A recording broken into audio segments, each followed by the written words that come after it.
گوشه حجاز، ردیف استاد عبدالله دوامی. در مورد حجاز در گذشته توضیحات کاملی داده شد. بسنده می‌کنیم به اینکه حجاز یک منطقه اصلی در ابوعطا به شمار میره.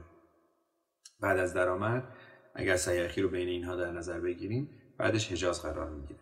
حجاز نوتر ر اهمیت بسزایی پیدا میکنه. حالا در شور صلح اگر باشیم یا در ابوعطای لاکرون، نوتر ر اهمیت پیدا میکنه. یعنی 1/5 بالاتر از شاهد شور. دانگ هایی که در این قطعه به کار رفتن: سل لاکرون سی بمول دو ر می بمول فا و دانگ ر می کرون فا سل به عنوان دانگ اوج هست، دانگ شوره.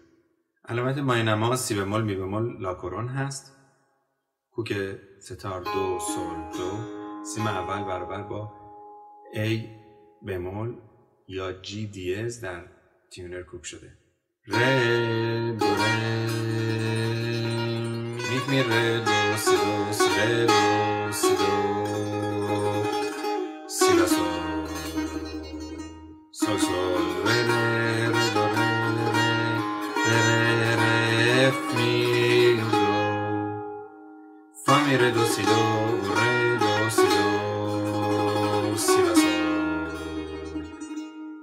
سل سل ر ر ر دو ر ر می دوس ر ر ر می می دوس ر ر ر می می ر دو سی دو ر ر دو سی لا سی دو سی دو سی دو سی دو رم دور دور فا می سو فا می فا ر فا دو می ر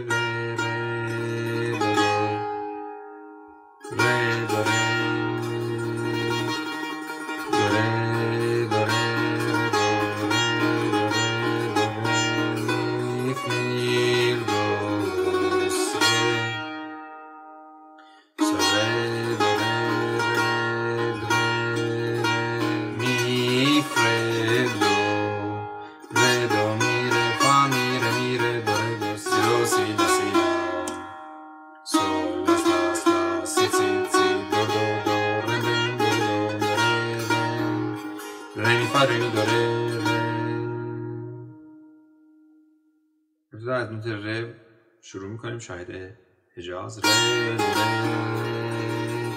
انگوش اول می روی ر که بزنیم.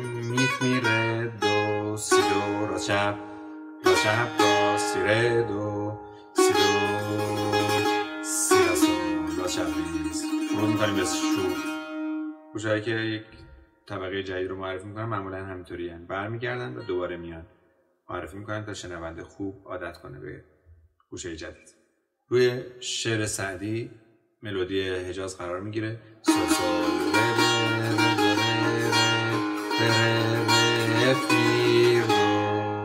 تحریر عدل رو داریم. فا می ر دو سی دو راست چپ راست چپ راست راست تحریر عدل هست. ر دو سی دو راست چپ ریز. سوم میاد رو سی لا سل. اهمیت نوت دو رو هم باید در حجاز در نظر بگیریم به عنوان ایست‌های موقت. سل سل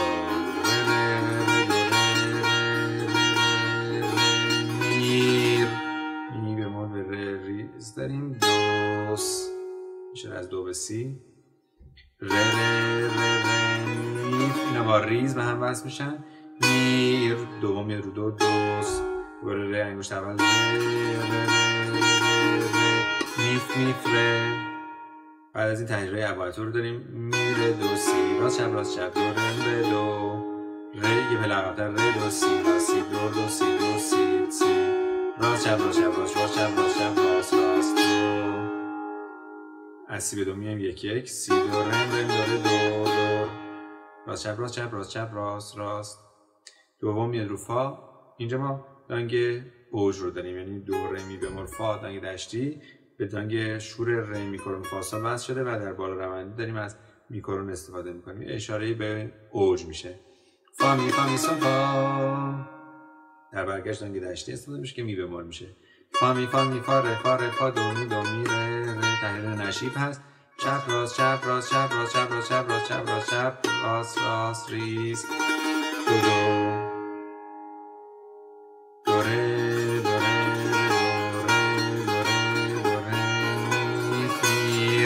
دوم یه روی دو دو ره. از سول سی بزرد میگیم سول ره می ره دو. تحریر بالا با پایین رو داریم. حالا ره دو می ره فا می ره می ره راست چپ راست یک بله همین میاد همین پنجه عقب دو ره دو سی دو سی دو سی دو. و بعد تحریر حجاز رو داریم که حالت فراز داره. سول لا لا سی سی سی دو دو دو ره دو دو دو ره. به صورت تحریر مقطع این تحریر حجاز اجرا شد. ره می فا ره می دو ره ره. تحریر ارتر است در انتها.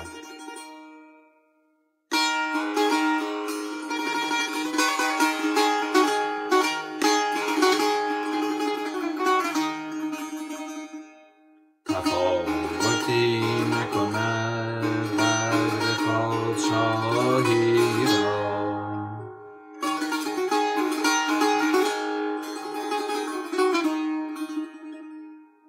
تفاوتی نکند قدر پادشاهی را. گر التفات کند کمترین گدایی را.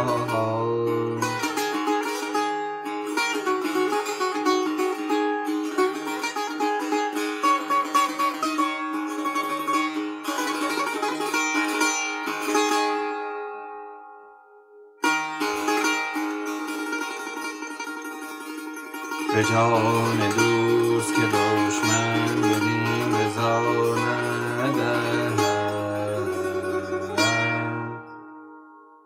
که در به روی ببندند آشنایی را.